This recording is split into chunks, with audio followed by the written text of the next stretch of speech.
So you want a professionally designed website, but you don't want to pay an expensive graphic designer. Introducing AI. I'm sorry, Mr. Graphics Designer, but your job is now irrelevant. Yeah, I know, the AI is a bit of a...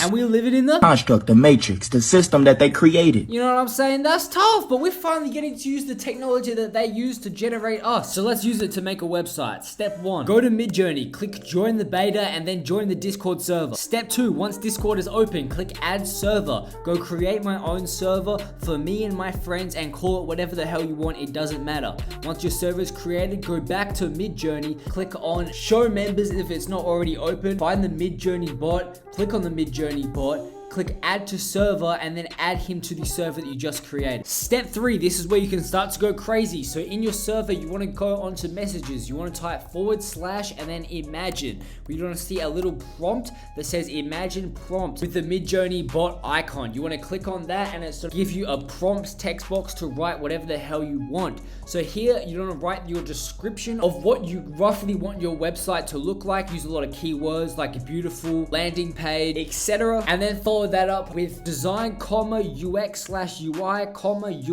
UI, space, AI, space 3, 2, space, V, space 4, space, Q2. You can see it on the screen, and then click enter to generate your website landing page, and it will take a minute to generate. As you can see, I'm flashing a bunch of different prompts that I gave the AI, and it generated a bunch of different websites. If you want to pause, you can see what I wrote and what I got. Step 4, once you find a design that you like, you want to click on the V and then the number of that photo, that it will give you 4 different variations of that. And then if you then like one of those, then you click the U and then the number of the one that you like of that, and then it will give you an upscaled version of that you can now download.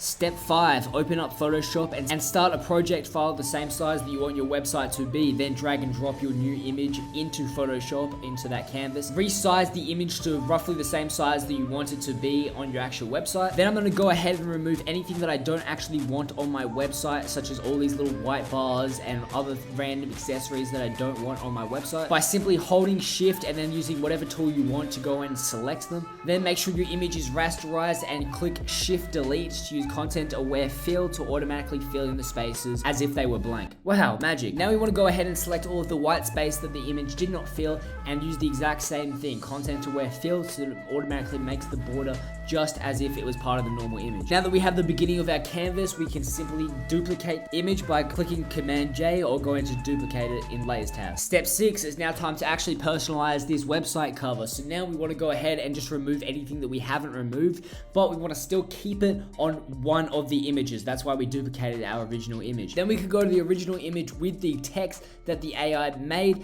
We can take a screenshot of that and we can go to a website like what's the font to go and find that font. Once we found that font, we can go and find a free alternative, or we can buy that actual font. Then I like to keep my blank canvas hidden and keep editing over the layer that actually has the original text on it. I'm then going to type out my text, add my effects, as you can see here, to make it look just like the original. Then once I've done all my text, I can go ahead and hide that original layer with the text, so I just have the blank layer as well as my text. You don't have to do this, but I'm going to do this. I'm going to go ahead and hide my text, export the background. I'm then going to go ahead and change my canvas size to make it smaller so it's just my text, and then go ahead and export my text on that smaller canvas size. Step 7 and the finale, you finally need to go and use your assets and put them into whatever website maker you're using. I'm using Adobe XD. I don't really know how to use it properly, and then you have your final results. Voila, the AI has generated you a pretty awesome website design, and now all you gotta do is just fill out all the random BS that websites have. But if you guys enjoyed the video, please leave a like, subscribe. I really do appreciate it. If you want more videos on AI, that's